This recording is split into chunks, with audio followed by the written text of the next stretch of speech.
tell you the biggest thing to help you with your fear.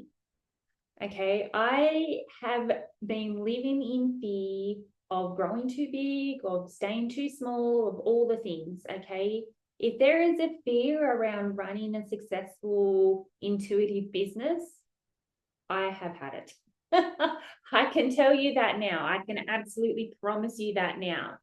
And what I've come to understand is that fear is a great indicator that you are stepping into a new timeline. It's a great indicator that you are stepping into a new timeline, because when you are about to do something that is going to take your business to the next level or quantum leap you or whatever, fear is always going to show up for you.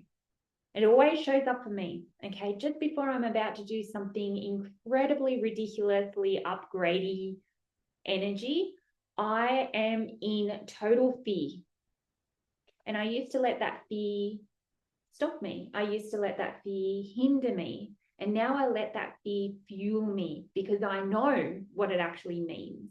On an energetic level, it means your ego, your subconscious, your nervous system, are all in freak out mode, because you're about to do something that is unknown, unfamiliar.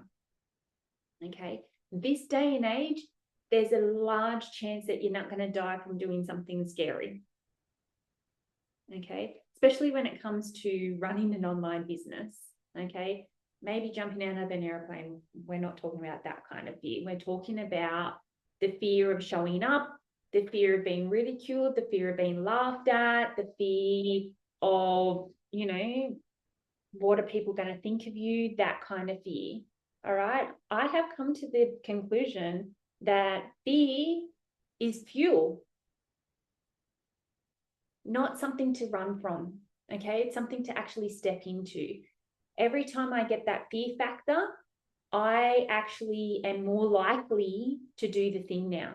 Even a podcast, even, you know, a post, whatever it is, I am more likely to do it now.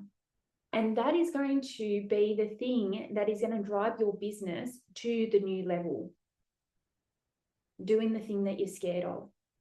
Okay. Because one of my biggest fears is laying in my deathbed, wishing that I had given more energy to my business, wishing that I had done the upgrades, wishing that I had done the mindset work, wishing that I had posted the thing or done the course or reached out to that mentor or all the things, right? My fear is that I am going to be in this same position this time next year. That's my fear. I was watching an interview of Shaq, actually, and he was asked what was the driving factor in you making, he's like, I don't know, he has a ridiculous amount of business and he has a ridiculous amount of money, okay? But his biggest thing, he said that he seen a study that professional athletes within the 5 years of finishing their professional career, they had no money. And that was his fear. And it fueled him to be able to make millions, probably billions of dollars by now. Who knows? Yeah. That spoke something to my core. That actually spoke to me. He was in so much fear of being broke that he did what he needed to do to get rich or to stay rich. Yeah. And a lot of us spiritual beings, we've been broke. We've been poor. We've had no money. And now it's our comfort zone now. That's the comfort zone, is being low in income. And my biggest fear is that the spiritual entrepreneurship, that the healers and the witches and the psychics of this world are never going to be able to get past that. And I refuse that to happen. not on my watch, I'm going to do what I possibly can to help the healing industry, to help this wholeness industry. It is a multi-billion-dollar industry already, and it's just going to get bigger and bigger and bigger. So why not have your slice of pie? You know, there is no ticket into heaven for being poor. Some of the books that I've read have actually said that being poor is a sin, or it's a mental health issue, because you don't feel worthy. Not feeling worthy is a mental health issue, I feel. I've been there. I've done that. I know what it feels like to feel unworthy. I do. And this is the thing, I don't feel that way anymore. I don't. And it's because of the work that I've done. It's because of the inner work that I've done, the energy work that I've done, the mindset, the frequency, the everything. It matters. It's important.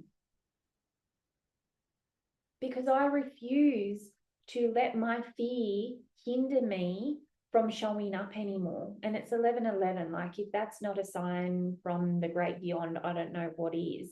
Okay? Let the fear fuel you, not stop you, not hinder you. Do me a favor, do yourself a favor, do humanity a favor. Okay? Because really, what you're doing now is going to either fuel the next generation, or it's going to change the next generation of healers. Look at how far the healing industry has come in the past 100 years. Yeah, we're no longer worried about walking down the street getting stoned to death. So imagine what we can do for the next generation, the next generational healers to come through, of psychics, of witches, of all the things, right? This is the thing, okay? Please let the fear be not showing up. Let the fear be not putting your message out there. Let the fear be not healing humanity. Because humanity needs us right now, needs us to step up, needs us to show up, needs us to say, hey guys, hate is not the answer. Love is. Come over here, let me teach you. Let me teach you how to love yourself. Because the more that you love yourself, the more that you are going to be capable of loving others. And the better off humanity is going to be. That's my vision for Sacred Wealth. That's why I'm showing up every single day. Some days I show up more than other days, but I show up every day. Every day I work on my business.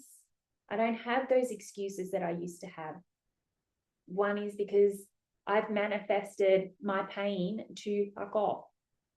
I don't have endo pain anymore because I've set very strong intentions for me to not feel that pain anymore. And now I could dance. I feel so good in my body now.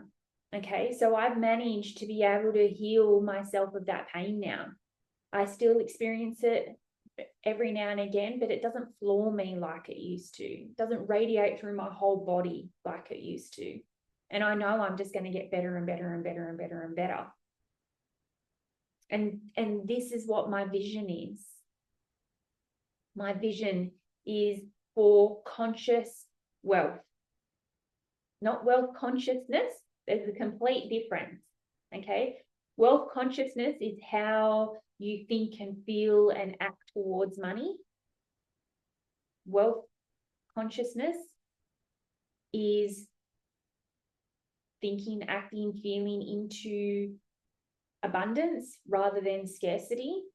But I'm talking about conscious wealth, where we spend money in small shops because we know how much those family-run businesses are going to benefit from that. We go and buy homemade soap.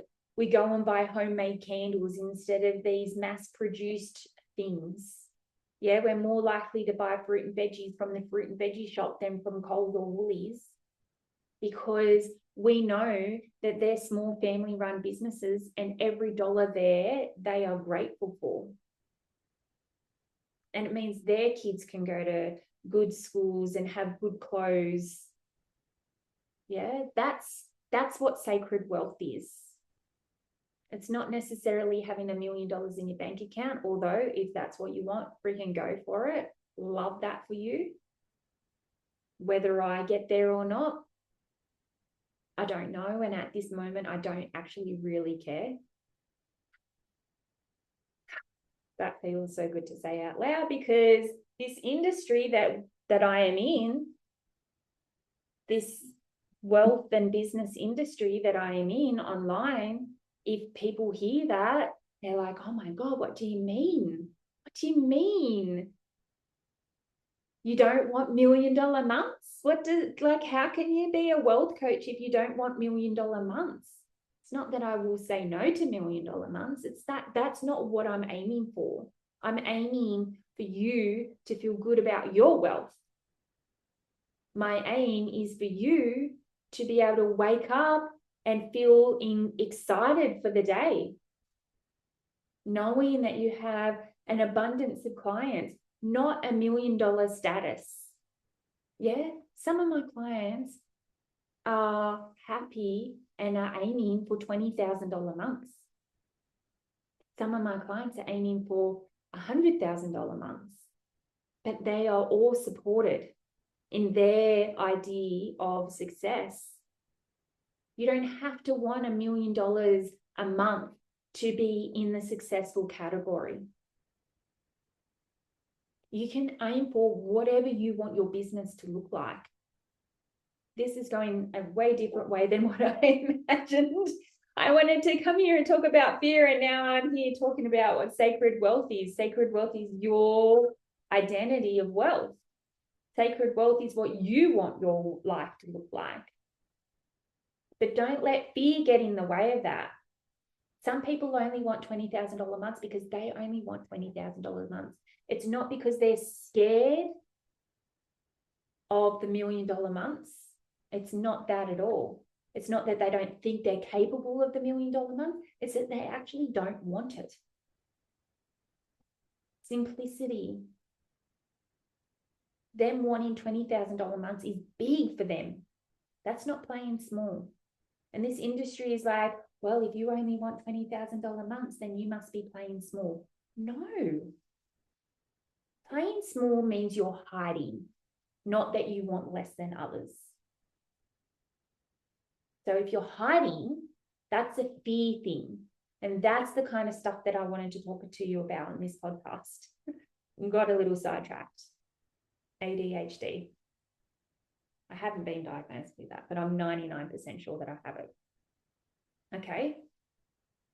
Fear. If fear is keeping you only wanting $20,000 months, and I say only in, brackets or italics, whatever you call it. If you only want $20,000 a month because you think that's all you're worthy of, or you think that, it's scary to put yourself out there enough to make more than that, then that's a different kind of conversation that we need to have, right? We need to transmute that fear. But the fear of not being able to be your authentic self, not being able to grow your business the way you want to, that's the fear. That's my fear. And now when I have fear of, don't do that podcast, I'm more likely to do that podcast because I know that's actually going to fuel my growth. That there's some part of me that's scared to do it because of the unknown of what the repercussions of that is. Is it positive or negative? I'm not knowingly going to put myself in a negative situation, so it's always going to be positive. Okay? Stop using the excuse of it must be out of alignment because it doesn't feel good. No, it doesn't feel good because there's fear around it, and that is natural and normal. If you are not feeling fear around something, then that's a different conversation that we need to have. Okay? Let the fear fuel you, not hinder you. All right, my loves, I hope you enjoyed this episode. Please share it with people that you feel will need to hear this. I hope this registered with you, and I hope this is fueling you. Lots of love to you.